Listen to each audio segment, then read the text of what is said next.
Hello, my name is the actor. You may call me Jefferson. And today, I wanted to make a video on reality shifting, you can believe it or not, as well as we're going to talk about Five Nights at Freddy's 3 later, so this will be a theory video later, trust me. I do want to say straight off the bat that I am not definitively saying whether or not reality shifting is real or not. I'm not saying it isn't real. I'm not saying it is real. Okay? I'm simply sharing my experience. Okay? I don't have a lot of experience with reality shifting either. Not an expert. My XP bar is low. So I might get something wrong. This is not a video on reality shifting. This is a video about Five Nights at Freddy's. Okay. Let's get the disclaimer out of the way. Now we can begin. First two times I would say that I successfully shifted, maybe. I ended up in a zombie apocalypse. Not where I was trying to go. But, you know, I really wish I could get an update on that universe. I don't want to go there again. Okay, God, I do not want to go there again. But the last thing I remember doing in that universe was I took shelter inside an abandoned Cracker Barrel. So I really hope no zombies are watching this and they stream snipe me. That would be really unfortunate. That'd be really unfortunate. So, but I remember in that universe, my goal was to find the woman I love. I wanted to find her. Not find a woman, but I was already in love with someone in that universe, and I wanted to find, whatever, you get it. And I do count those two zombie apocalypse dreams as being more than just dreams. Have you ever been under anesthesia? And when you wake up, you don't really feel like you wake up, you just kind of come back. That's how I felt with both of those zombie apocalypse dreams. I didn't ever feel like I went to sleep. I felt like a blink. And when I do sleep and I do dream, waking up feels different. Like I said, I'm not an expert on sleep or reality shifting or the brain for that matter, so like I had a really weird dream this morning, but I don't think it was another universe because it felt too remixy. There were a lot of details in that dream that are just my brain remixing stuff. Like that was a classic dream I had this morning. The storyteller remixed all those events for my dream. Hold on, my cat's purring. Can you hear him?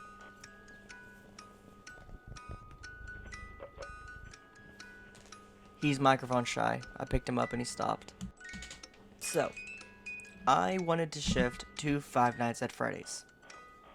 What was my DR gonna be like? Well, I wanted to shift to the 1970s, before any of the bad stuff happened. I already believe in Charlie 87, and if I just carried that over, then Charlie was already safe. By Victim happens in 1983. Elizabeth happens sometime in the 80s. And the MCI happens in 1985. No amount of MCI 83 propaganda will ever make me believe otherwise. My name would have been Megan Kennedy, and I would have been a waitress at Fredbear's Family Diner. Because in this DR, Fredbear's Family Diner would have been like an actual, like, sit-in diner. It wouldn't have just been another damn pizza joint. Why was I so set on wanting to shift to Five Nights at Freddy's? Why wouldn't I? Five Nights at Freddy's is my, like, favorite thing ever. Aside from the woman I love, so you know, Five Nights at Freddy's, it's a big part of my life, but it ranks a second place, you know, just gotta say. But you know, I wanted to, ever since I played the first Help Wanted, last year in 2025, I played it for the first time, and I got to see all the animatronics with my own eyes. I've had the wish to be able to experience it in real life as well. The idea of my consciousness getting trapped in the VR game, Like, I want Glitchtrap to do that to me for real. Okay? My favorite thing about Five Nights at Freddy's is the character, is the world, is the story. You know, the games are actually secondary, in my opinion, to what I enjoy. It's the characters, the world, the lore, the atmosphere, it's everything else. I want to live in Five Nights at Freddy's. I also have this semi-serious, semi-joke thing for William Afton, and I say semi-serious, semi-joke because I don't know if it's a joke anymore. I think I might have actually tricked myself. Like, if you say a joke long enough, you start believing it. I don't think I do, but I sound pretty convincing sometimes. Nice cup toss. Look, I can fix him, okay? I can fix William Afton. Or at least I thought I could. I don't know if I already mentioned it, but I didn't ever fully shift to Five Nights at Freddy's the same way I did with these Zombie Apocalypse streams. But I don't think I left empty-handed either. So, the first time I tried to shift, what happened? Everything that I didn't want to happen ended up happening. Worse. The MCI happened in the 70s at Fredbear, so did Charlie, so did everything else. And to that point, these are not things I would have written. This is the opposite of what I wanted to happen. And the weirdest thing about it is the way I received this information. It didn't feel like something I decided. Like I said, it wouldn't be, but even if it was, it didn't feel like something I thought. It didn't feel like a writing decision I made. No, it felt stronger than that. It felt a little bit like something I was being told, or information I was being given. Almost like I was remembering it. Like these were memories somehow. But they can't be my memories. I've never been a smoking hot waitress, and sadly never will be. And I've never worked at Fredbear's Family Diner. Which is why I wanted to make this a reality shifting video, on the small off chance that any of this means anything. So that was the first session. The MCI happening in the 70s at Fredbear's Family Diner, and I remembering it. Like, I remember something bad happening. Like, there was, like, some stain on the timeline that I was remembering. Very field-like, I might add. What was the next one? Well, the next one was I was sitting at a table in some kitchen, possibly my kitchen, and I was on a landline phone. If you don't know what a landline is, I can't help you. Sit on a landline phone talking to my best friend who lived back home, but somehow heard about the bite victim being bit. But she never mentioned his name. She only just called him the son. And I remember being and she also gossiped about Mr. Afton. And I remember being very defensive about Mr. Afton. Like I said, I had an unhealthy relationship with this man. Reality show saying he doesn't even learn BV's name. Disappointing. The third, and at the time final memory, was I was invited over to the Afton house for dinner. Why would they invite a random waitress from their job to dinner? I don't know. Maybe I was employee of the month. Late. Step off, okay? Hello. And I remember Mrs. Afton really didn't like me. I remember tensions were high that dinner, but everyone was alive, which will be important in a couple minutes. Maybe Mrs. Afton thought the same thing I did. that Mr. Afton would see me and immediately fall head over heels for me and would leave his loveless marriage with Mrs. Afton. I just want to say, for the record, I am not a homewrecker, okay? I did not have relations with that old entrepreneur, Mr. Afton, okay? I don't think Mr. Afton is capable of love enough to cheat. I don't think Mr. Afton would even cheat for reasons other than love. I don't think Mr. Afton would cheat for physical reasons. I don't think he has those desires. Alright. I said at the time final memory. That's because I've neglected to mention what's happened when I was awake. Throughout the course of these mini sessions, in between them, I would sometimes get... I don't want to call them visions, because visions sounds too pretentious, but, like, calling them visions sounds like I'm putting too much worth on them. When really, it felt the same way as if I was remembering something when I was awake. Like, if you've ever remembered, like, an embarrassing memory. That's what it felt like. Sometimes I'd see a carousel. Sometimes I'd see a hallway. Sometimes I would see the restaurant area. Most recently, I saw myself going... Now, these were not decisions I was making. I had no control over this. I had no control over any of this. But I was going to confront Mr. Afton for the crimes at the MCI. Or, I wasn't, rather, she was. Megan Kennedy was going to confront William Afton about the MCI. Alone, for some reason, but I don't want to victim blame. Megan Kennedy found out about the MCI, something that I already knew about, so I wouldn't have to find out about it. Megan Kennedy goes to confront William Afton alone in his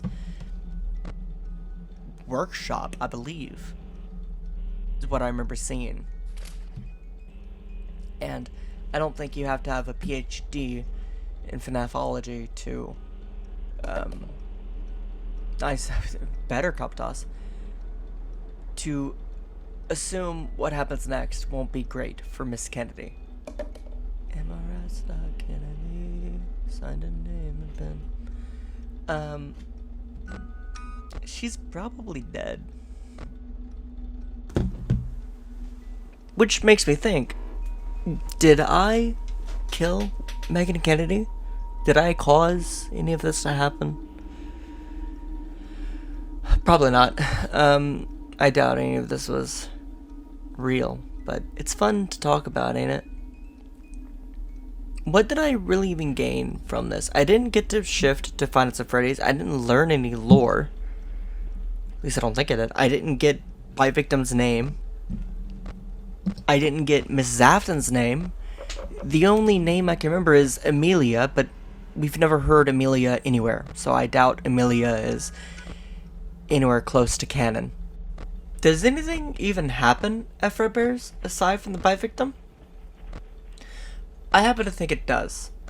Or I happen to think we at least have evidence to suggest something has to. But in order to explain that, we need to talk about Happiest Day. More specifically, I'm asking, how much do we actually know about Stage 01?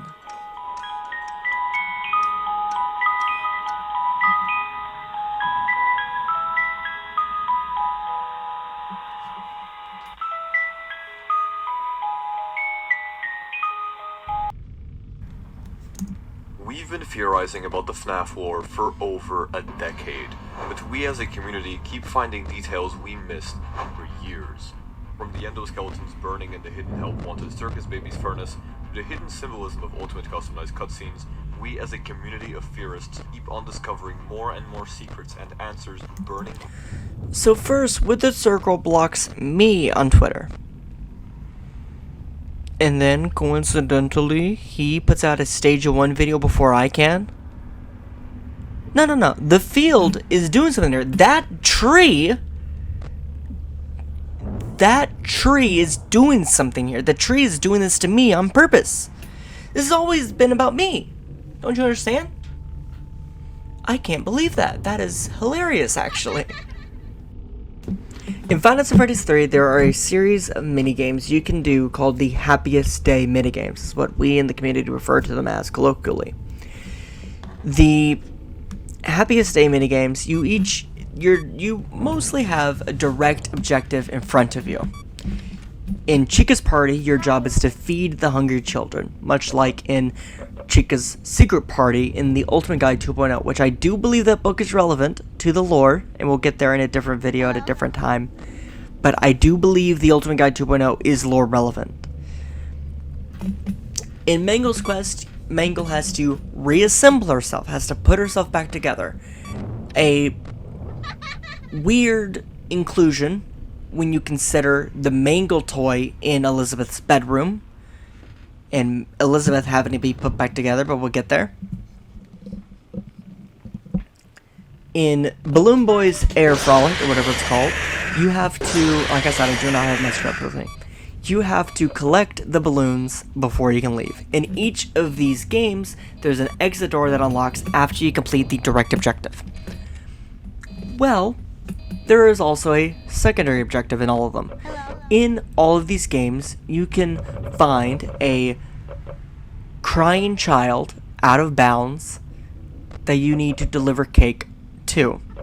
You have to collect the cake, I believe, in Mangle's quest, and then you're free to deliver unto the rest of them. And I want to go on a little bit of a rant here, a little bit of a tangent, which is my signature move, is rants and tangents. And I'm not even monetized. I'm wasting your time for the love of the game. I remember back in the day before FNAF 4, so 2014, 2015, before FNAF 4, I remember when we used to call all the ghost children Crying Child.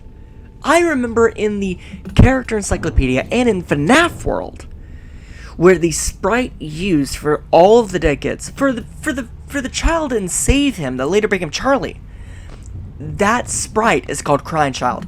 But now, because of FNAF 4, some fraud gets to come along and hijack the name Crying Child? No, I do not allow that. I will never allow that. I will never call the bite victim the Crying Child. You'll never make me. Okay? Maybe I'll do my due diligence and call him Dave, even though I think Dave is a worse name.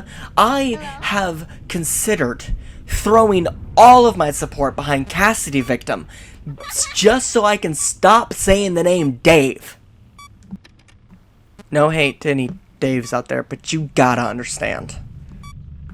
All of these minigames have a direct objective, except for one.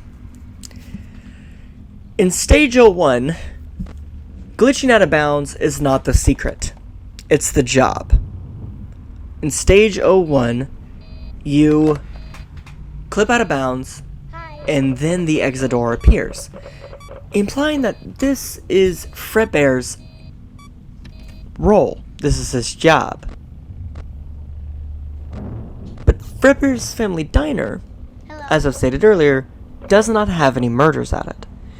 Well, that doesn't really complicate things. Obviously, these Happiest Day minigames aren't really all that tangible. The memories are not supposed to be interpreted literally. But let's pretend they are.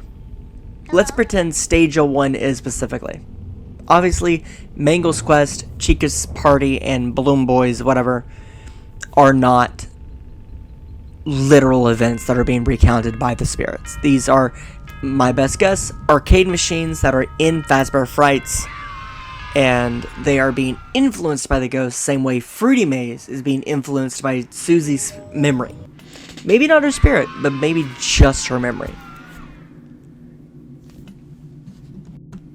But that's just it. if these are regular arcade machines, what is Stage 01 supposed to be? Like I said, every other arcade machine that every other Happiest minigame that I've discussed so far has a primary objective, and the Happiest Day portion is the secondary objective. In Chica's Party, you could play that as a regular game. Mangle's Quest, you could play that as a regular game, and Balloon Boy, you could play that as a regular game. But you can't do that for Stage L1. There's no controls, there's no buttons, prompts, there's nothing.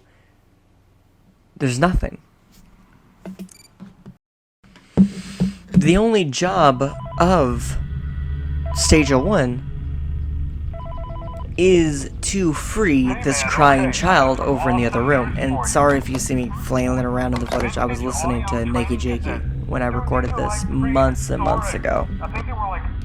Well, let's actually look at what Stage 01 shows us. I really wish I could show you, but I'm not playing the console version of FNAF 3 just to get footage for this. Sorry if that makes me a bad YouTuber. Sorry if that makes it seem like I don't care enough, but look it up. In Stage 01, we see Fredbear, Spring Bonnie both on stage with 3 children in green shirts on the ground in front of them. Fredbear can glitch out of the area, but it always loops back to the same room, assumedly at different points in the game. When Fredbear leaves, one of the kids goes missing. The kid in the middle. I have memories of 2 kids going missing, and there just being 1 left, but I can't find anything to substantiate that online, so it's just the kid in the middle that goes missing. And I've played Five Nights at Freddy's 3 on Steam before, so recently, in fact. This seems to imply, since I don't believe Stage 01 can be an actual arcade machine, if this is trying to tell us anything, then it means that a kid went missing at Fredbear's. Like I said, if it's meant to tell us anything, which, you know what, I think Five Nights at Freddy's is more fun. I think Theorizing is more fun if you just assume things are trying to tell you something. I'll never get this mindset of, that doesn't mean anything. Oh, we can't look at that. That doesn't mean anything. That's just a writing thing. I'll never understand the mindset of a theorist, of somebody who wants to make theories and spends half their time discounting everything. They'll be in politics with that mindset. If a kid went missing at Fredbear's, who is it? Back in my MCI video, I made it very clear that I do not believe in BV5th. I think it has way too many issues. By victim cannot be a missing kid. He's not missing. The only way, and I'll repeat what I said in my MCI video, by victim cannot go missing because the only way by victim can go missing is if William Afton silences all of the bullies, if William Afton just like never tells anybody what happened. Like if the big bite never gets known about. But in the week before, Ralph mentions the big bite. He calls a number and hears the big bite. Hi. Now, it's not like my answer for who the 5th missing kid was in the MCI video was any better. Hello?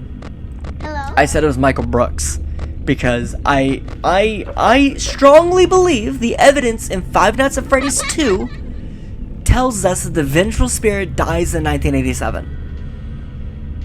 So that already rules out BB Toy Shink from being on my repertoire. That already rules out. I guess that rules out Cassidy Toy Shink as well, because Cassidy's hardline connected to the MCI in 1985. Unless I start believing in MCI 87, then I'll be unstoppable. Which is why I started to flirt with the idea that Andrew might exist in the games. But a, like, games version of Andrew, not Andrew from Fazbear Frights. I'm not insane. But I strongly believe the evidence from Five Nights at Freddy's 2 tells us the vengeful spirit dies in 1987. And I'm working on a video going over that specifically because my DCI video was poorly made. So that cuts out the possibility of this green shirt kid being by victim. Cuts out the possibility of this green shirt kid being the vengeful spirit. Blackheart Games, in his video, he strongly hinted, he went down the line of this green shirt kid being the vengeful spirit. I already have a precedent of taking book characters from the books and gamifying them. In my DCI video, I said that I don't see any other possibility than Charlie's friends from the Silverized universe being the DCI in the games. I think that is very likely. I think that's the only option. At least Jessica and Carlton. The rest of them, you could debate, you could replace them with the neighborhood kids, I guess, if you wanted, but Carlton hiding under the tables, and there being a blood splatter under the table, and Jessica being super attached to Bonnie in her universe, and there being a body coincidentally just underneath toward Bonnie. I think these are I don't care if these are coincidences, okay? I don't give a fuck. I can make them fit. I'm going to. Maybe I'm just mad I didn't get to crack Willie Melton. The only thing I can think of is that this green shirt kid is Sammy. Hello. But I hate to say it, guys, I don't think Sammy exists in the game. I think Henry only had one child. If Sammy existed in the games, he would be brought up in the end. He would be mentioned at some point, unless Henry really is just a bum. Maybe Henry Emily is so much of a girl dad that he just forgot Sammy existed. But this green shirt kid is wild. Like, what does this mean? It doesn't mean anything. I hate you. I hate you so much. But yeah, when I started this, I intended to find an answer on who Green Shirt Kid could be, but if I want to be responsible, I can't really find an answer for who it is. This is why I prefer to spend most of my time writing fanfic instead of theories. So I guess I have to admit defeat. Maybe Withered Circle figured it out. Maybe this damn tree. Okay, the reason why I keep saying this tree is because I halfway believe in God Tree. The joke theory I found on Reddit, and I was like, hey, this joke makes a lot of sense, and I can tie it in with Destination Victim. Which I'll get to the Destination Victim.